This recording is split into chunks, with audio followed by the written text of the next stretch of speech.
তো ফ্রেন্ডস, আজকে বানাবো লোটে মাছ কাঁচা। কীভাবে বানাতে হয় তোমাদের সাথে দেখাবো।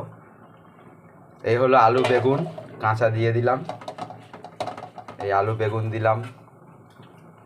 এবার দেবো পেঁয়াজ কুচি। কাঁচা লোটে তোমরা কারা কারা আগে খেয়েছো একটু কমেন্ট করে জানিও। আর আজকে তো আমি বানাচ্ছি। এটা হলো কাঁচা লঙ্কা কুচি দিয়ে দিলাম, সব কাঁচাই যাবে। এটা হলো আদা রসুন পেস্ট কাঁচা। আজকে কাঁচা বানাবো লোটে মাছ গাইস, কেমন লাগে খেয়ে তোমাদের বলবো, আগে বানিয়ে নিই। তো এই দেখো লোটে মাছের সাইজটা দেখো, 4 ইঞ্চি করে রয়েছে এক একটা লোটে মাছের সাইজ। 3 ইঞ্চি 4 ইঞ্চি করে কাটা হয়েছে। এই লোটে মাছ দিয়ে দিলাম কাঁচা। লোটে মাছটাকে ভালো করে লবণ দিয়ে ধুয়ে নিয়েছি ফেটেন। এবার দেবো আমি হলুদ গুঁড়ো, এই যে হলুদের গুঁড়ো দিচ্ছি। এবার দেবো লঙ্কা।